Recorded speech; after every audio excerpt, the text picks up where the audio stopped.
რუსეთ-საქართველოს საზღვრის დაღესტნის მონაკვეთზე ღამე მშვიდად ჩაიარა. შინაგან საქმეთა სამინისტროს ინფორმაციით მიმდინარე სპეცოპერაციის ძირითადი ფაზა დასრულებულია. სავარაუდოდ რამდენიმე დაჭრილი დივერსანტი ხეობის სხვადასხვა ნაწილში შესაძლოა კიდევ იმყოფებოდეს, ამიტომ ძებნის ღონისძიება გრძელდება. თუ როგორ მოხდა დივერსანტების მხრიდან ძევლების აყვანა და როგორ მიმდინარეობდა საზღვრის დაღესტნის მონაკვეთზე ძევალთა გათავისუფლების ოპერაცია, მძევლობიდან გათავისუფლებული მესაზღვრე და სამართალდამცავი სტრუქტურის თანამშრომელი მოვლენათა განვითარების ქრონოლოგიას ყვებიან.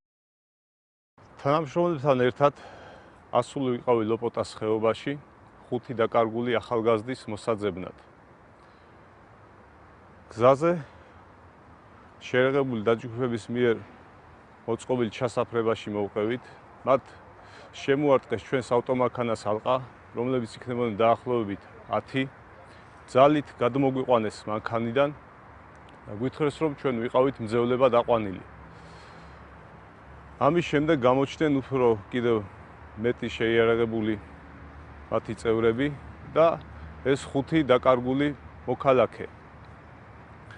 მე მათ ვთხოვე, რომ ესენი მათთვის იქნებოდნენ ზედმეტი ტვირთი სატარებლად, რადგან მე ვიყავი აქ სასაზღვრო პოლიციის წარმომადგენელი და ამ სექტორის უფროსი, მე უფრო ღირებული ვიყავი მათთვის და გაეთავისუფლებინათ მძევლობიდან ჩემი თანამშრომლები და ეს 5 მოქალაქე. რაზედაც გარკვეული დროის შემდეგ დავარწმუნე ისინი და გაათავისუფლეს მძევლობიდან. მძევლად აყვანის შემდეგ მე არ ვიცოდი მათი კონკრეტული მიზნები, თუ რა ამოძრავებდათ ან რისთვის იყვნენ იქ. შეიარაღებულები იყვნენ, ძიმედ ჰქონდათ ყუბარტყორცნები, ტყვიან ფრქვევები, ავტომატური ცეცხლსასროლი იარაღი. ამის შემდეგ ჩვენ ჩავედით ხეობაში დაბლა, სადაც მოვიდა შინაგან საქმეთა სამინისტროს წარმომადგენელი. მათი საუბრის შემდეგ მე მითხრეს, რომ მათთვის აღარ ვიყავი უკვე საჭირო პიროვნება და გამომიშვეს. ამის შემდეგ მე წამოვედი იქიდან. მას შემდეგ რაც ცნობილი გახდა, რომ ლოპოტას ხეობაში იმყოფებოდა შეიარაღებული დაჯგუფება, რომელსაც მძევლად ყავდა სასაზღვრო პოლიციის თანამშრომელი, მიღებული იქნა გადაწყვეტილება, რომ მათთან მოსალაპარაკებლად მისულიყო შინაგან საქმეთა სამინისტროს თანამშრომელი. აღნიშნული თანამშრომელი მათთან მივიდა და განუცხადა საქართველოს ხელისუფლების ოფიციალური პოზიცია, რომლის თანახმადაც ხელისუფლება არ დაუშვებდა ხეობაში ნებისმიერი შეიარაღებული დაჯგუფების გადაადგილებას.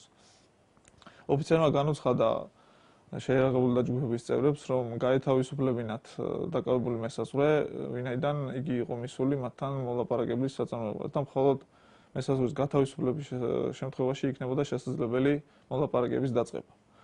ამაზე შეიარაღებული დაჯგუფების წევრები დათანხმდნენ, გაათავისუფლეს მესაზღვრე და დაიწყო მოლაპარაკება.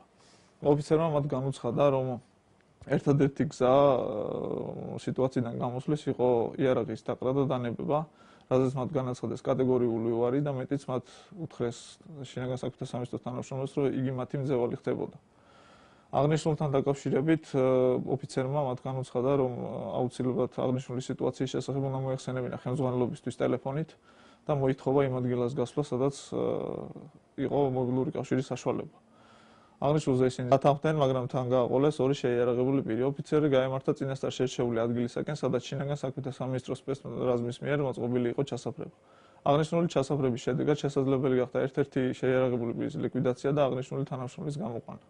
შეიარაღებული დაჯგუფების მიმართ დევნის ოპერაციის განხორციელების დროს ლიკვიდირებული იქნა დივერსანტთა ჯგუფის 11 წევრი. ამ დროისათვის სოფელ ლაფანყურში და ხეობაში სრული სიმშვიდეა.